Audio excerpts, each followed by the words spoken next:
Amén. Dios les bendiga. ¿Cómo están?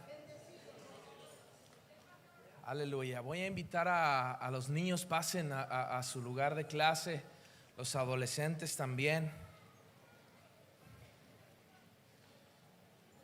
Y voy a pedirle a usted que abra su Biblia en la carta a los Colosenses.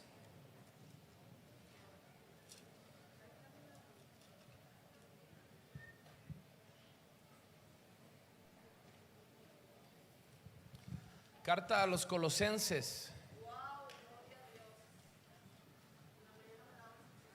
Solamente para que no se quede con la duda, subí con muleta porque ayer di un mal paso. Estaba jugando fútbol y pisé una piedra y se me inflamó un poquito ahí mi talón. Pero todo está bien, gracias a Dios.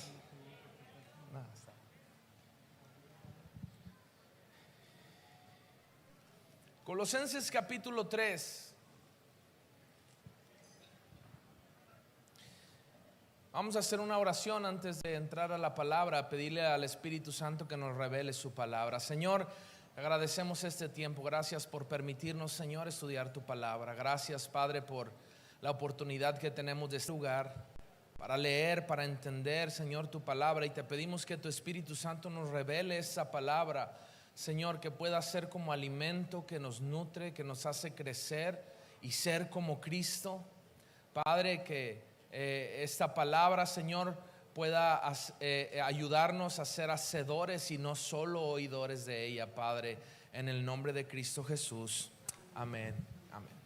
Colosenses capítulo 3 versículo 1 dice: si pues habéis resucitado con Cristo, buscad las cosas de arriba, donde está Cristo sentado a la diestra de Dios. Buscad las cosas de arriba. Ese es el tema principal para el día de hoy. Buscad las cosas de arriba. Dígale a la persona que está a su lado: busca las cosas de arriba. Ahora ya vi que unos voltearon a ver, ¿verdad? ¿Qué hay arriba? ¿Qué? El clima, sí, no se preocupe, el clima está prendido. Las luces, ¿qué vamos a buscar? Esta palabra no se refiere a que busquemos algo en el lugar donde estamos, sino busquemos las cosas del reino de los cielos. Eso es lo que dice esta palabra: buscad las cosas de arriba. Versículo 2 dice: poned la mira en las cosas de arriba, no en las de la tierra, porque habéis muerto y vuestra vida está escondida con Cristo en Dios. Dice el versículo 4: cuando Cristo vuestra vida se manifieste, entonces vosotros también seréis manifestados con Él en gloria. Y quiero que podamos entender un poco acerca de este mensaje del apóstol Pablo a los colosenses. Sabe que los colosenses estaban atravesando una problemática, y esta problemática el apóstol lo describe desde el capítulo 2 y vamos a hacer alguna referencia en el capítulo 2 para que pueda entender de qué estaba hablando el apóstol Pablo. Porque cuando dice: si pues habéis resucitado con Cristo, es decir, les está diciendo a los colosenses: entonces ahora que ya resucitaron en Cristo. ¿Qué quiere decir? Que venían de una mala manera de vivir, que habían estado perdidos. Y en el capítulo 2 versículo 8 dice: mirad que nadie os engañe por medio de filosofías y huecas sutilezas, según las tradiciones de los hombres, conforme a los rudimentos del mundo, y no según Cristo. Quiero que puedan entender que la problemática que estaba pasando el pueblo de Colosenses es de que estaban siendo engañados. Estaban siendo engañados, dice, por filosofías huecas, sutilezas. Es decir, les estaban diciendo cosas. Usted sabe que en aquel entonces En el tiempo de los colosenses había muchas religiones, había muchos dioses, ¿verdad? Cada una de las tradiciones tenía un dios, cada una de las religiones adoraba algo. Ahora, quiero que también entienda que para hoy en día no es muy diferente. No es muy diferente lo que vivimos el día de hoy. Aunque probablemente haya algunas religiones más fuertes que otras, pero hay una diversidad increíble, ¿verdad? Y por ejemplo, unas de las más fuertes ahora es la adoración a la muerte. Yo estoy seguro que usted ha escuchado en algún momento de esto. Hay lugares donde tienen un altar a la muerte. Hay personas que cargan algunos colguijes de la muerte. Hay personas que playeras, tatuajes de la muerte. Bueno, diferentes maneras, ¿verdad? ¿Y cuál es la sutileza? Dice huecas sutilezas. Las sutilezas es que las personas que adoran a la muerte prometen que la muerte te puede dar algún beneficio, y lo único que necesitas hacer es un pacto. Entonces yo quiero que usted y yo podamos entender ya desde aquí la gravedad del asunto. Cuando algo conlleva un pacto, pues un pacto no se puede romper, necesita un cumplimiento para romperse. Los pactos necesitan un cumplimiento para romperse. Y yo le voy a decir desde dónde aprendemos esto. Esto lo aprendemos desde las películas de Disney, ¿verdad? A la Bella Durmiente le dijeron: vas a estar dormida hasta que recibas el beso del hombre que amas, que te ama, ¿verdad? Entonces se cumple y se quita el pacto. Entonces, ¿qué es lo que pasa en la actualidad? La gente promete cosas a través de la muerte, pero hacen un pacto, y ese pacto se termina cuando alguien muy cercano a esa persona que pactó muere. Porque ¿qué es lo que pide la muerte a cambio? Una vida. Una vida. Y entonces yo he conocido a personas que adoran a la muerte, que han perdido hijos, que han perdido a su esposa. ¿Por qué? Por estos pactos que han hecho. Y el apóstol estaba diciendo a los colosenses: tengan cuidado, mirad que nadie os engañe. La muerte, hay muchas otras maneras en que se presenta de que, oye, no, mira, sabes que te está yendo muy mal, vamos a darte una barridita. No, hermano, tengamos mucho cuidado. Esas barriditas no son para el bien de nosotros.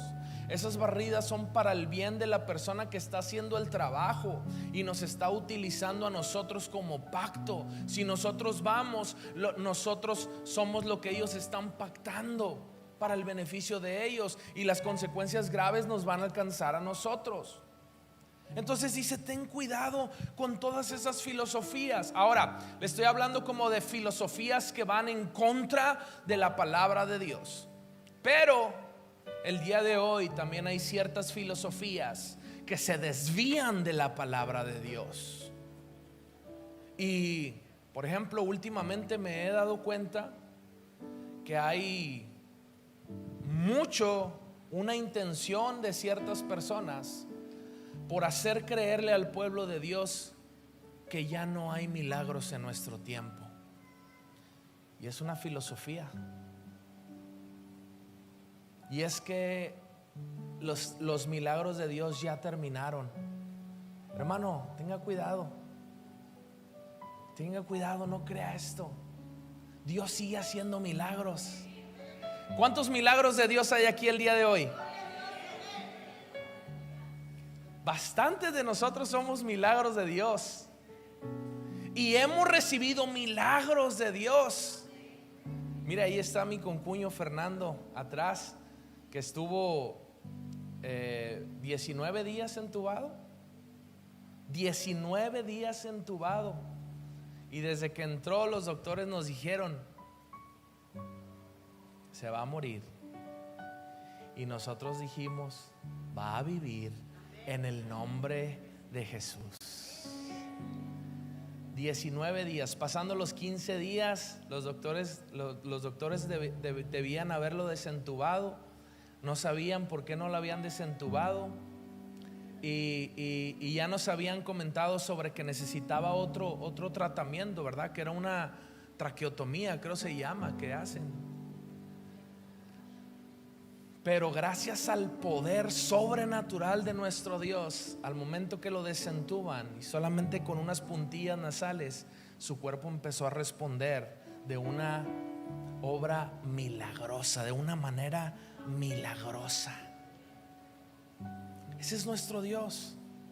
Yo le he contado muchas veces que estuve a un día de entrar al quirófano con mis anginas. A un día, ya con exámenes preoperatorios en la mano, todo listo para entrar al quirófano. Y el doctor me dijo: algo pasó, no necesitas la operación.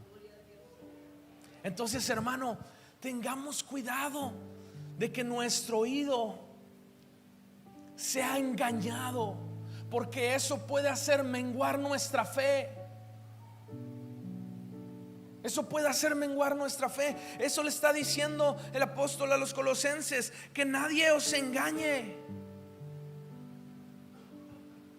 Y después en el versículo 12, cheque muy bien lo que dice el versículo 12: sepultados con él en el bautismo, en el cual fuisteis también resucitados con él mediante la fe en el poder de Dios que le levantó de los muertos. Y yo quiero que puedan entender esta enseñanza que le está dando el apóstol a los colosenses, de un acto muy importante que todos debemos de hacer, que es el bautismo en agua.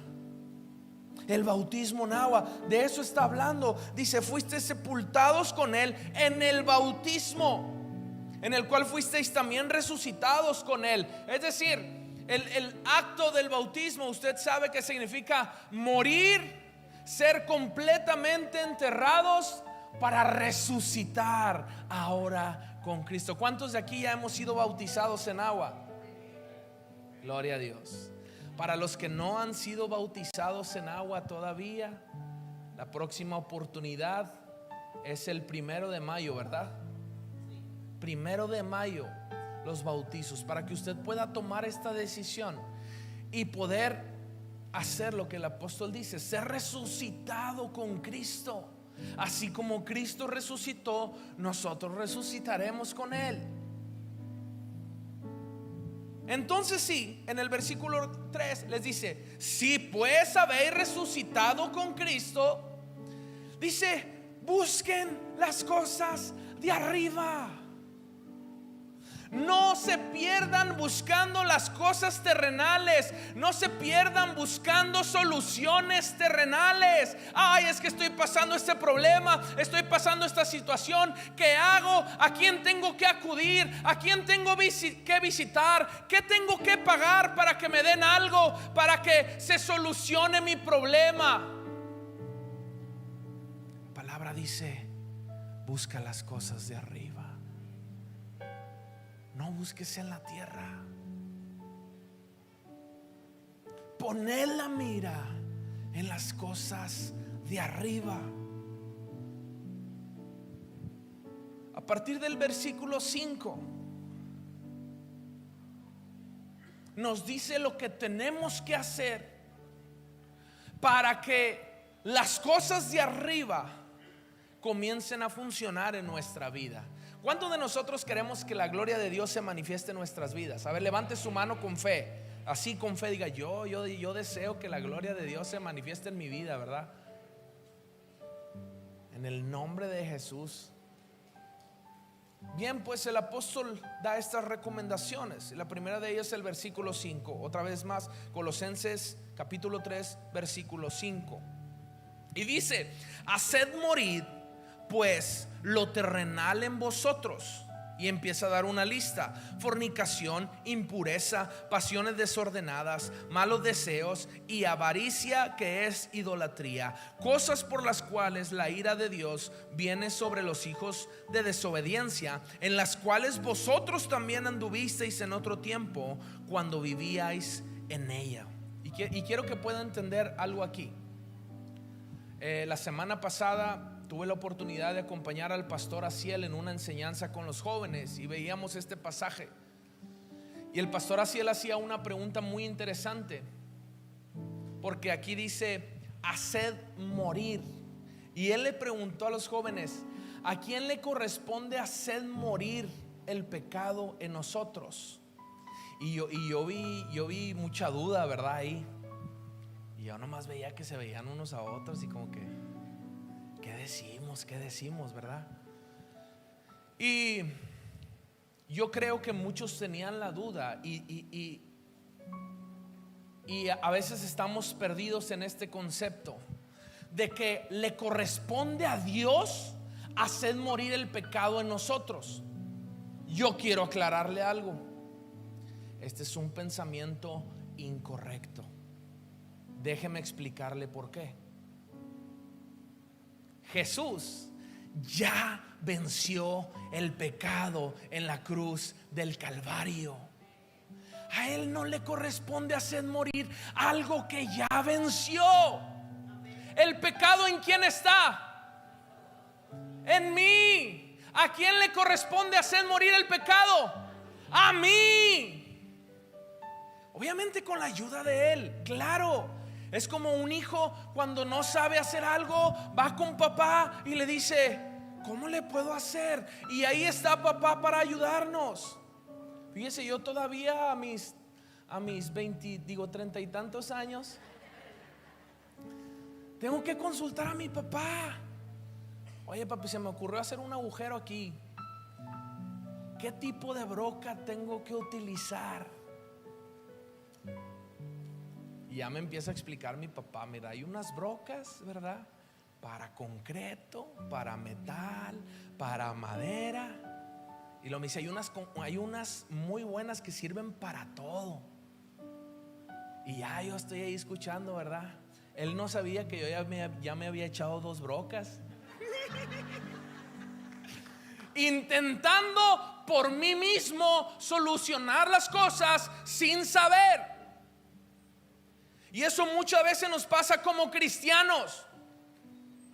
No vamos a buscar a papá, no vamos a buscar sus instrucciones. Queremos solucionar las cosas por nosotros mismos y solamente empeoramos la situación.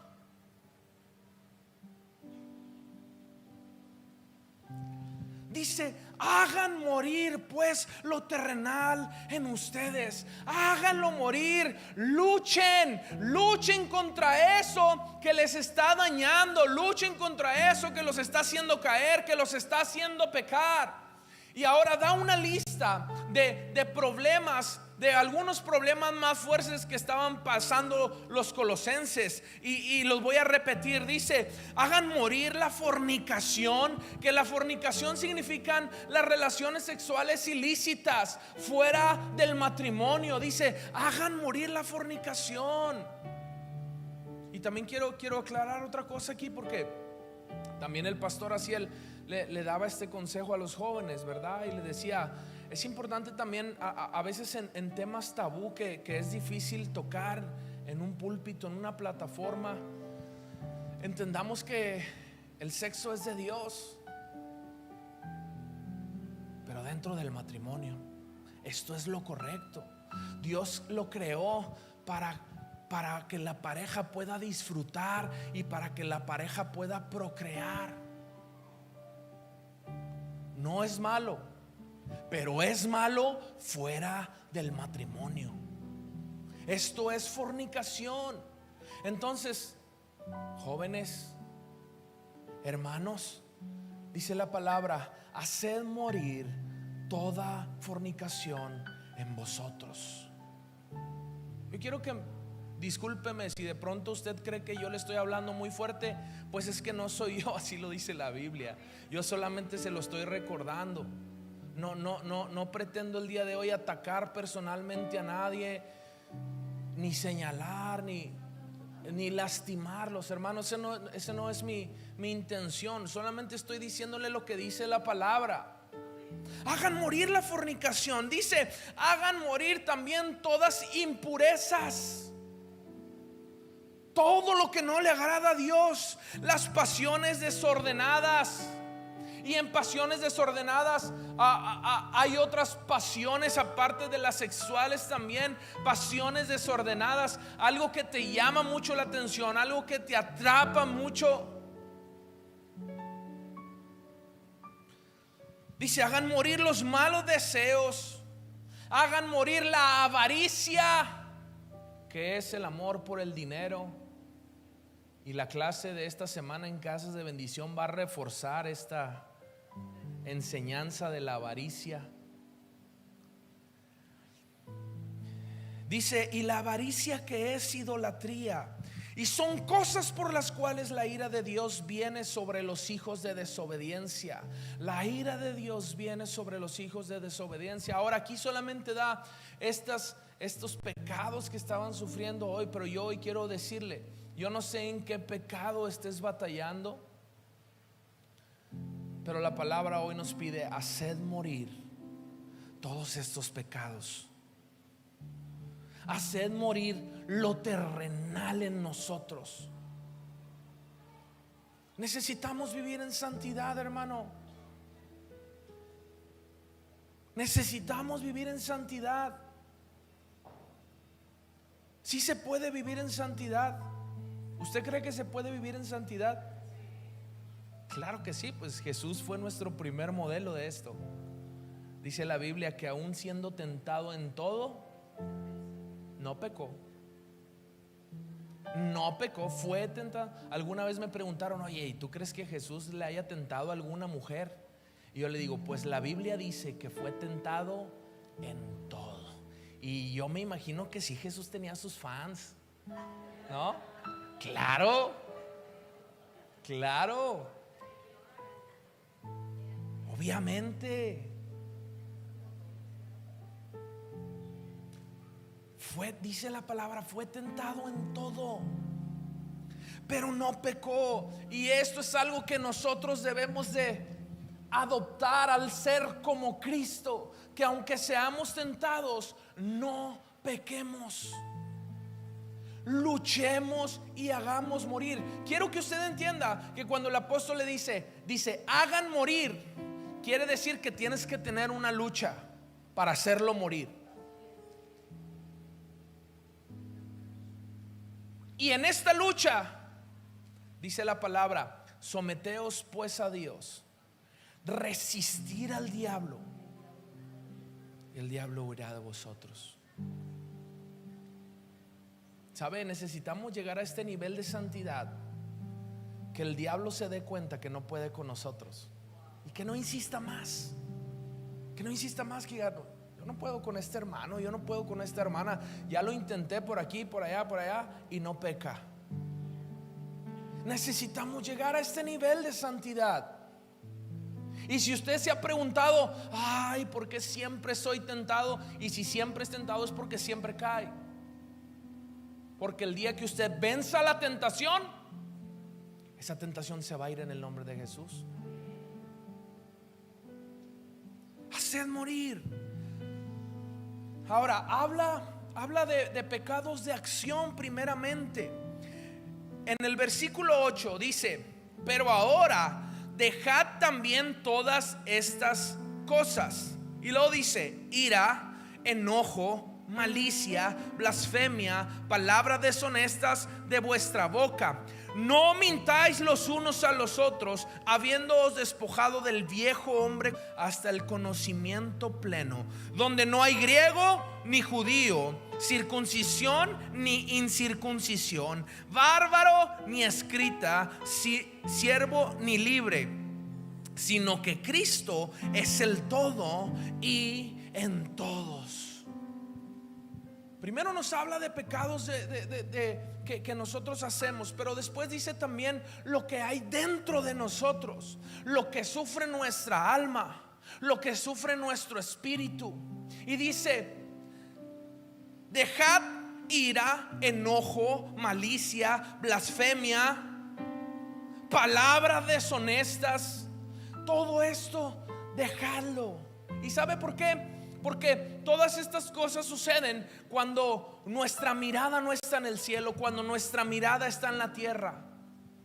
Y por ejemplo, hay personas que todo les molesta. Hasta lo que no es para ellos les molesta. Espero que nadie diga amén, ¿verdad? No, es que ya, y es que aquí, y es que no, y es que la hora, y es que ya pasó y se fue, y mira, y lo que hizo, y más, que todo le molesta. Dice, deja la ira, deja el enojo. Dice, deja la malicia. ¿Sabe? Es muy triste que la verdad, la malicia en nuestra vida empieza desde muy pequeños. Desde muy pequeños. Yo no sé si usted se acuerda que la malicia empieza desde la primaria.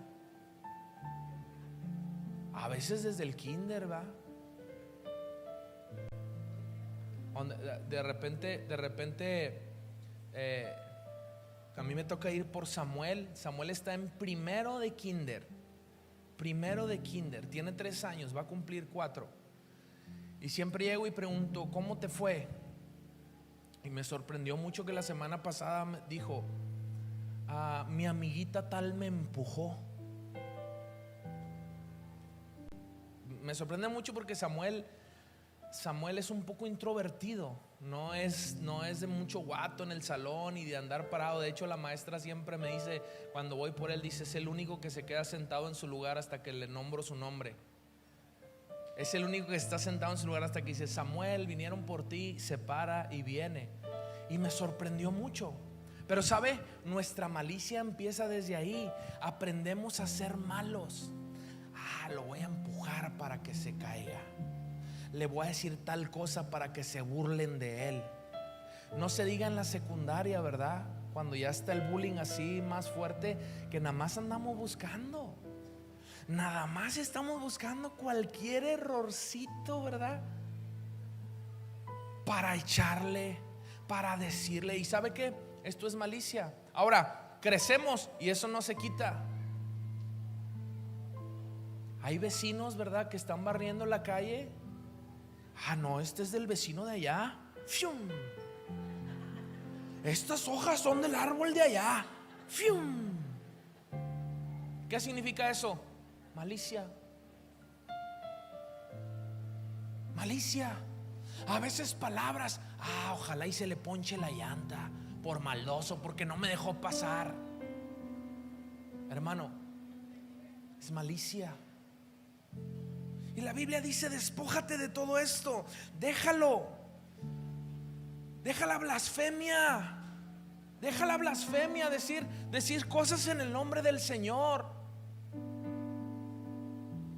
Deja de hablar el nombre del Señor. Dice palabras deshonestas de nuestra boca. Y en palabras deshonestas viene la mentira, viene el chisme, viene la crítica.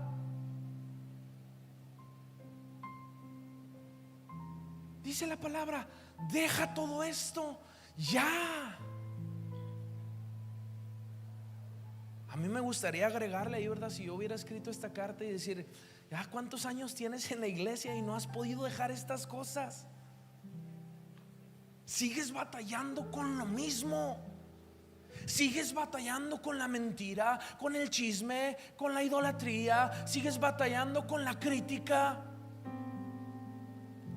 Pero hoy quiero que entienda por qué sucede esto. Es porque tu mirada está en las cosas de la tierra, porque tu interés está en las cosas de la tierra. Cuando tu mirada se centra en las cosas de arriba, cuando tus ojos estén puestos en Jesús, autor y consumador de la fe, todo lo que pasa en la tierra, en vez de verlo en contra tuya, lo vas a ver a favor de dar una buena noticia, de una noticia de fe, de una noticia de salvación, de una noticia de perdón, de una noticia de sanidad, de una oportunidad para cambiar y transformar. Cuando tu mirada esté puesta en Jesús, vas a darte cuenta que aquellas cosas que pretendían hacerte daño son una oportunidad para que tú hagas manifestar el poder de Dios ahí.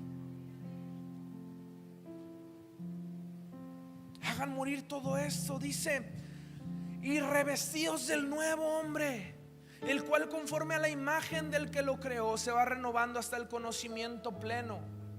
Yo quiero que entienda esto, ¿sabe? Cuando voy a hacer una ilustración de cuando nosotros venimos al Señor y le pedimos perdón por nuestros pecados y somos lavados, somos limpiados. Pero ¿sabe qué? Muchas veces no nos despojamos del viejo hombre, y es como si viniéramos a Jesús, nos bañáramos, nos limpiáramos de todos nuestros pecados, de todas nuestras maldades, pero nos volvemos a poner la ropa sucia que traíamos. ¿Sirvió para mucho el baño que nos dimos?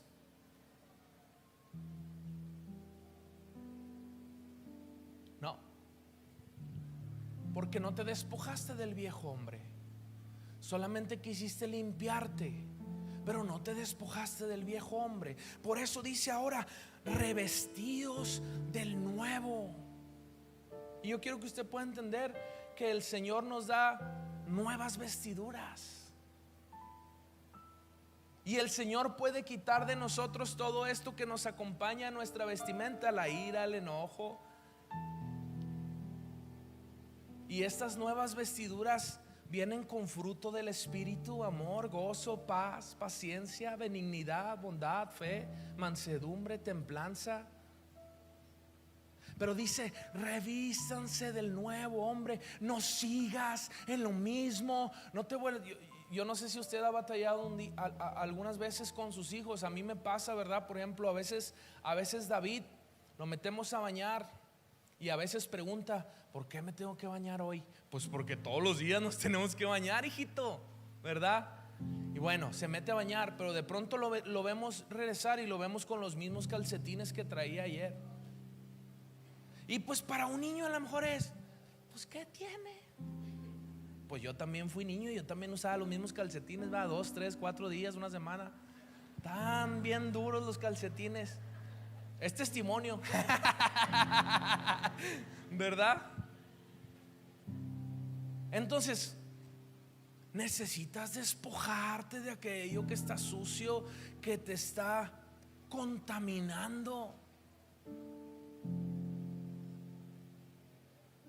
Necesitas dejar todo aquello y revestirte del nuevo hombre. Ahora entienda, versículo 10 dice, este nuevo hombre, el cual conforme a la imagen del que lo creó, se va renovando hasta el conocimiento pleno. Conforme a la imagen del que lo creó,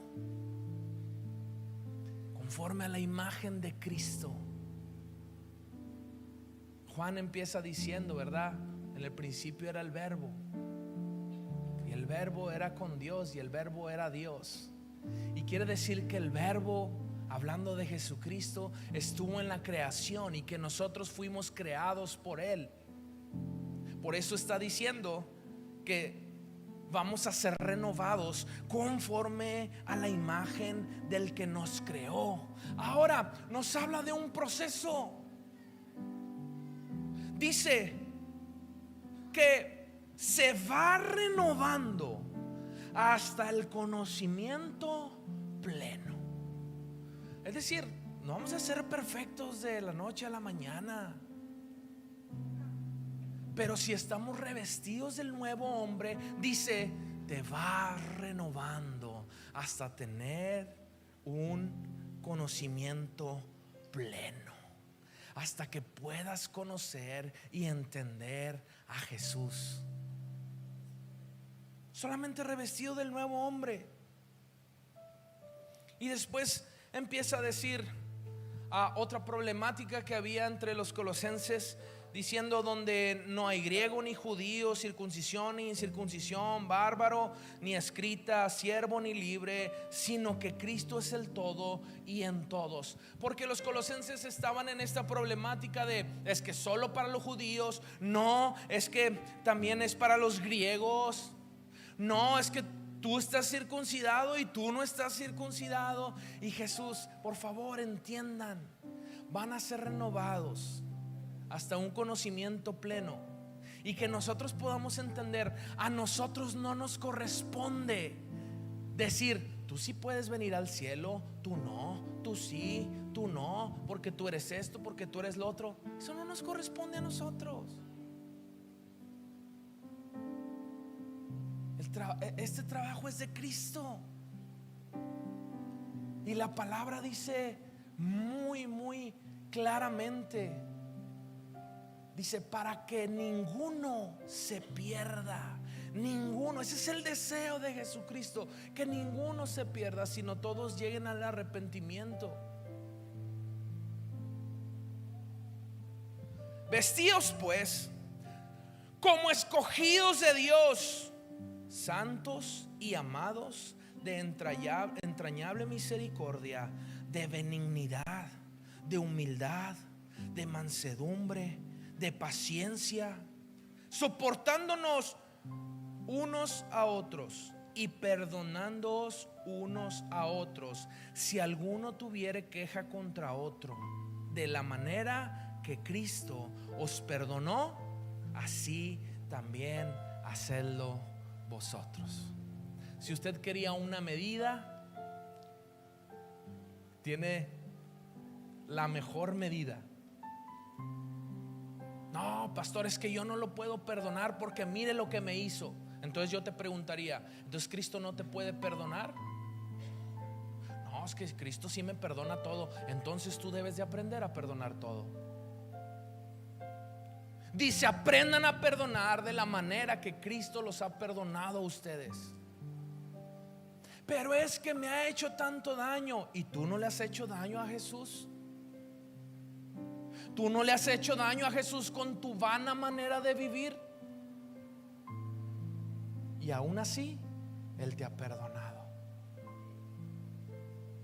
Aún con todo el daño que alguien te pueda hacer, necesitas aprender a perdonar. Pero también quiero que entienda una cosa bien importante: aprender a pedir perdón. Porque a veces somos cobardes a la hora de tener que pedir perdón. No, pues ya ni modo, que así se quede y pues ahí que me perdone, ¿verdad? No dejes las cosas así. Ve y pide perdón. Ve y pide perdón cuando te equivocaste. Ve y pide perdón. Reconoce. ¿Por qué nos cuesta tanto reconocer nuestros errores? Son errores, nos equivocamos. ¿Por qué nos cuesta tanto decir: me equivoqué, perdóname? Por nuestro orgullo. A veces nos pasa con nuestra propia familia. Yo voy a confesar y voy a testificar otra cosa, ¿verdad? En alguna ocasión un pastor vino y estuvo con la familia, y en esa ocasión el pastor nos dice: no sé si a alguien le gustaría decir algo, ¿verdad? Y yo dije: no, pues la verdad yo sí. Le dije a toda mi familia, estaban mis papás, estaban todos mis hermanos, mis cuñadas, mis sobrinas, toda la familia de mi papá estábamos ahí. Y yo les dije: ¿saben qué? Yo quiero pedirles perdón. Yo sí quiero pedirles perdón, porque le dije: ustedes saben que muchas cosas yo no las hago con intención, pero a veces soy torpe en mis palabras, a veces soy torpe en mis expresiones, y sé que con algunas cosas que he hecho o que he dicho los he dañado. Y yo esperaba que me dijeran que no te preocupes, ¿verdad? Y luego nomás de pronto veo que todos estaban: sí, amén. Y yo: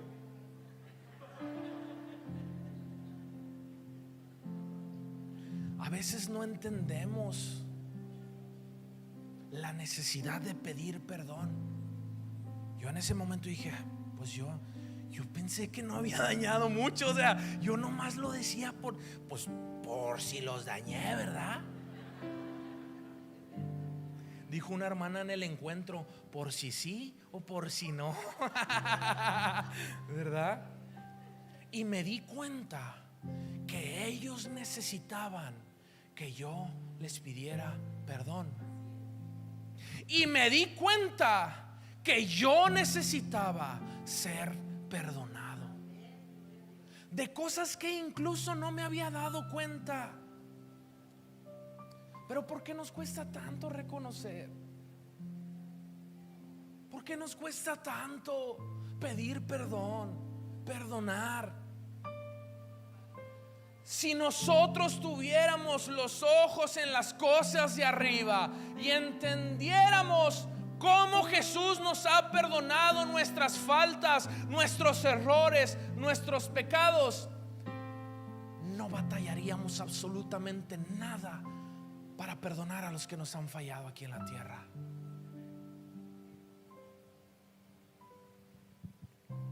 Soportándonos unos a otros y perdonándonos. Ahora tampoco no caiga en ese dicho, ¿verdad? De algunos hermanos que, ay, bueno, te soporto en el amor del Señor. No quiere decir soportándonos. No quiere decir así, bueno, pues te soporto, ¿verdad? No.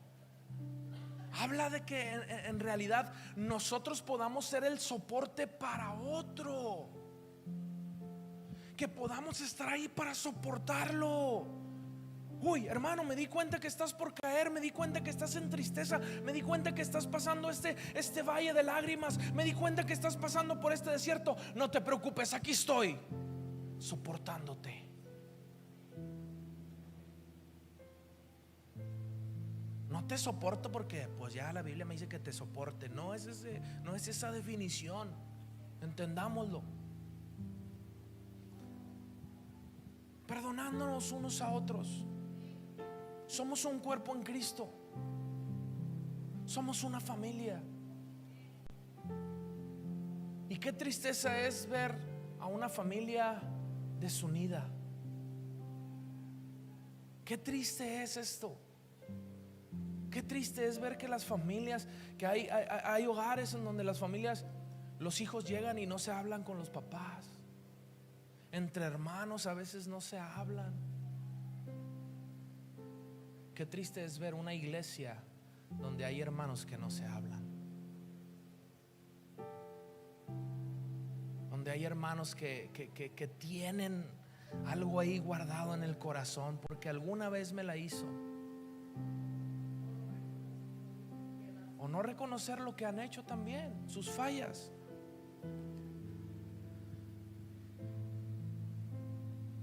Versículo 14 dice: y sobre todas estas cosas, vestidos de amor, que es el vínculo perfecto.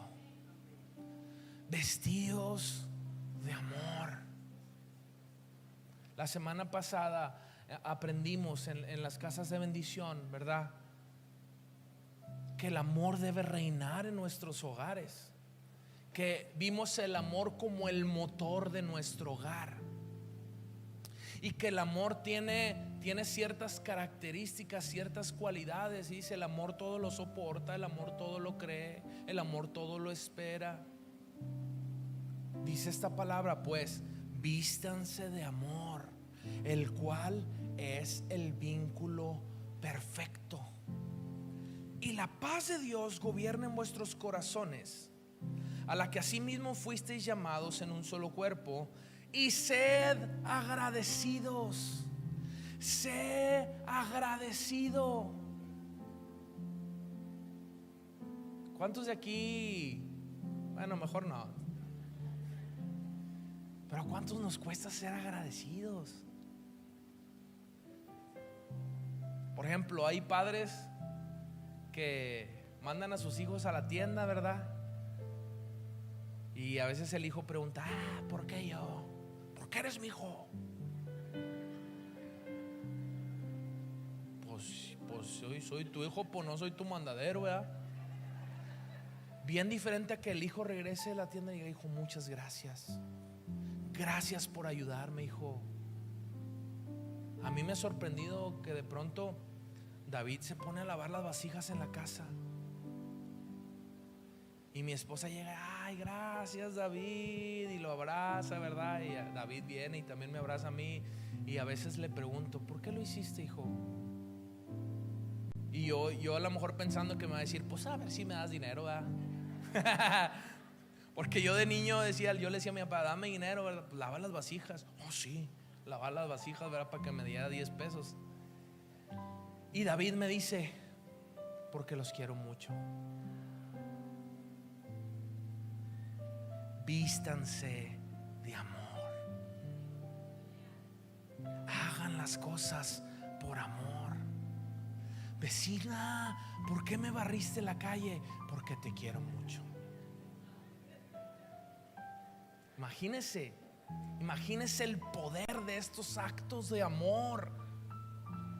Vecina, ¿por qué me quieres si yo he sido bien mala contigo? Porque mi mirada está puesta en las cosas de arriba, no en las de la tierra. Vístanse de amor.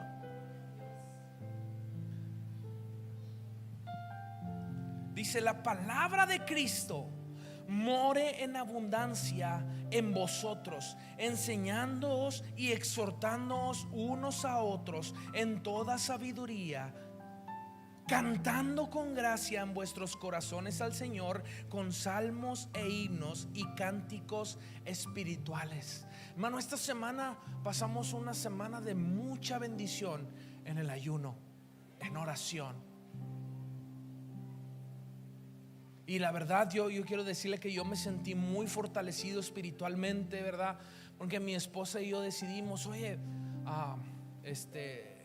estábamos, normalmente decimos en la noche, leemos la Biblia. Cuando nos acostamos, lo primero que hacemos es leer la Biblia. Y luego después decimos: pues vamos a poner algo para dormir, ¿verdad? Una película, una serie o qué sé yo. Y esta semana decidimos estar viendo una serie que se llama, se me olvidó, ¿cómo se llama? Chosen. The Chosen se llama, es en inglés, The Chosen. Y es la historia de Jesús con sus discípulos. Y yo me daba cuenta de mi sensibilidad espiritual porque estaba llorando en los capítulos, hermano. Yo siempre era de los que le decía a mi esposa: ¿por qué lloras? Es una película, hombre. ¿Por qué lloran? Y ahí estoy yo viendo los milagros de Jesús. Porque podía ver la misericordia de Cristo en ellos. ¿Sabe? Algo bien importante que tenemos que entender es que Jesús no vino a hacer milagros a la tierra. Es decir, esa no era su función principal. Él vino a salvar. Esa era su función principal, venir a salvar lo que se había perdido. Pero en su misericordia hizo actos de amor. Y yo podía ver uno de los casos que me impactaron mucho es cuando está la mujer de flujo de sangre. Y la mujer está ahí a un lado y dice: si solo tocar el borde de su manto. Y de pronto está esta escena que todos conocemos, ¿verdad? Jesús se para y le dice a los discípulos: ¿quién me tocó?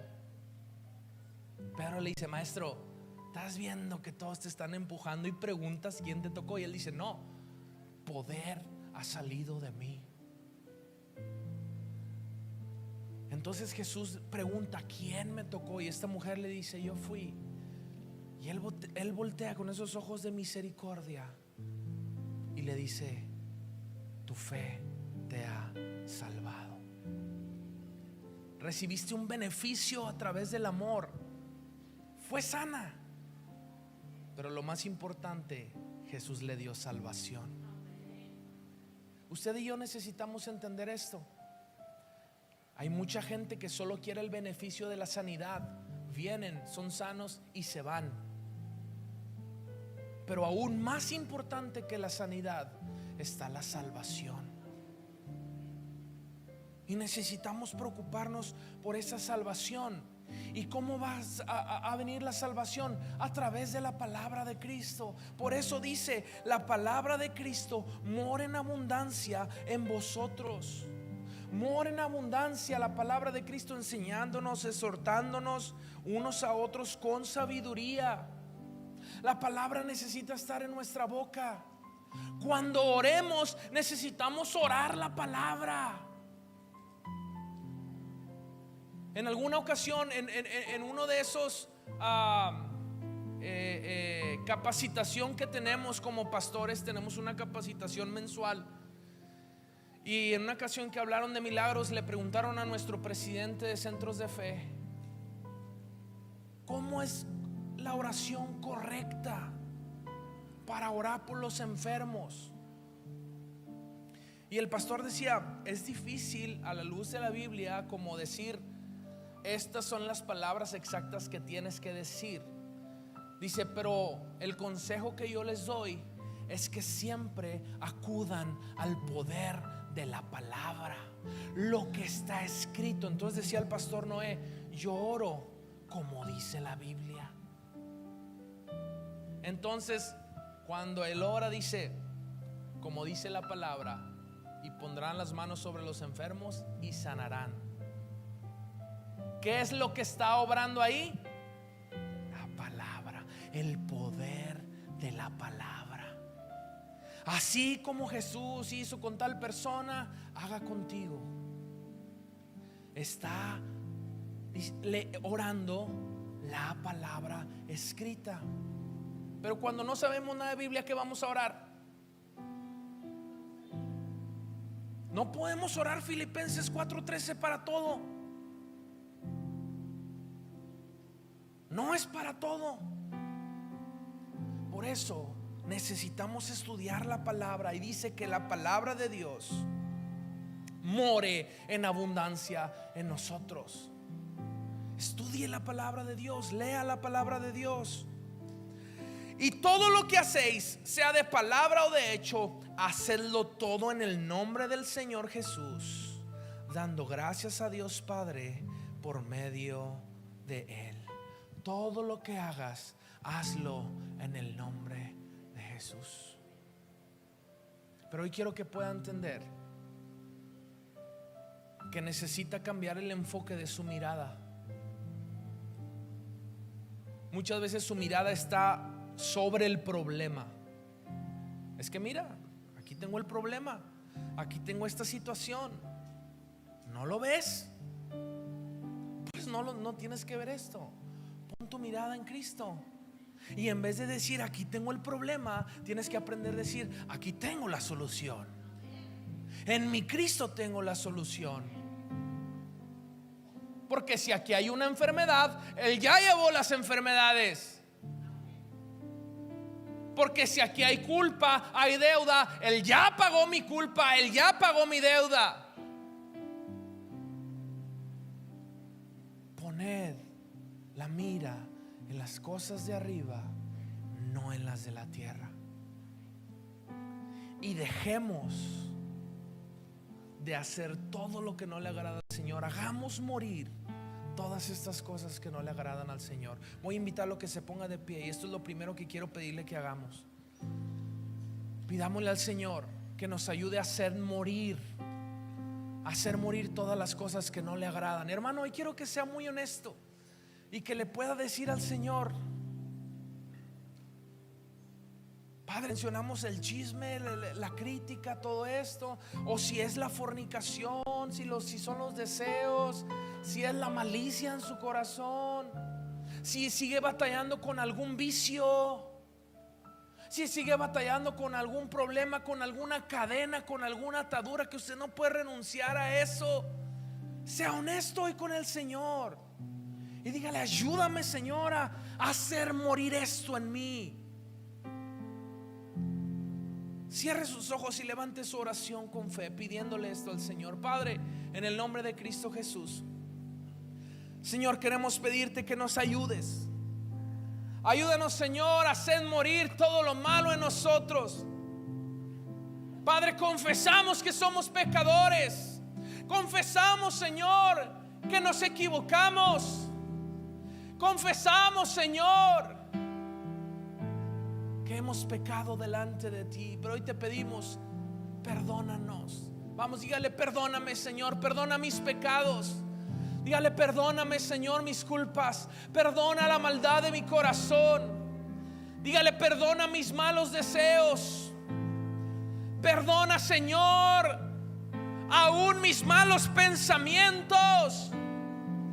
Perdóname, Señor. Dígale: perdona mis pecados. Si usted ha batallado con estos pecados, dígale: Señor, perdóname la fornicación, el adulterio, la mentira, el robo. Señor, perdóname, Padre. Dígale: purifícame, quiero ser blanco como la nieve. Quiero ser vestido del nuevo hombre que se va renovando conforme a su Creador, porque queremos ser como Cristo. Padre, quita toda esta maldad de nuestros corazones. Señor, quita todo lo que no te agrada en nosotros, en el nombre de Cristo Jesús. Y ayúdanos a poner nuestra mirada en ti, en el nombre de Jesús. Ahora va a pedirle al Señor que le ayude a poner su mirada en Él, en las cosas de arriba, las cosas del cielo. Declara esta palabra y pídale: Señor, ayúdame. Ayúdanos, Señor, a poner nuestra mirada en las cosas de arriba. Señor, ayúdame, Padre Santo, a que aunque a mi alrededor, Señor, haya un valle difícil, haya un desierto, haya situaciones difíciles, mi mirada pueda estar firme en ti, Señor. Ayúdame a ver, Señor, que aunque hay problemas, Señor, la solución está en ti. Y vamos, dígale: porque creo que en ti hay sanidad. Dígale: porque creo que en ti hay perdón. Dígale: porque creo que en ti hay paz. Señor, en el nombre de Cristo Jesús, hoy te pedimos, Señor, que nuestra mirada pueda estar en ti. Y en vez de tener nuestra mirada en las cosas de la tierra, en los problemas, en las personas, en los humanos, Señor, nuestra fe esté firme en ti, con la mirada puesta en ti, sabiendo que tú tienes el poder sobrenatural para obrar en nosotros, para obrar a nuestro favor, en el nombre de Cristo Jesús. Y Señor, si alguno de mis hermanos necesita un milagro sobrenatural, Señor, que al alzar su mirada al cielo pueda ver que ese milagro está obrando en tu nombre, Señor, que está sucediendo para salvación, para sanidad, para provisión, en el nombre de Cristo Jesús.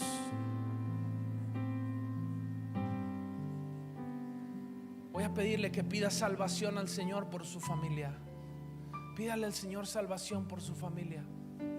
Dígale: Padre, oro por mis hijos, por mi esposo, mi esposa, y te pido que haya salvación para él, Señor. Que puedan apartarse de lo malo, que puedan apartarse de lo vano, de lo que es pasajero. En el nombre de Cristo Jesús. Padre Santo, obra en nuestros hogares, obra en nuestras familias, en el nombre de Cristo Jesús. Gracias, Señor. La salvación esté sobre nuestros hogares. Amén.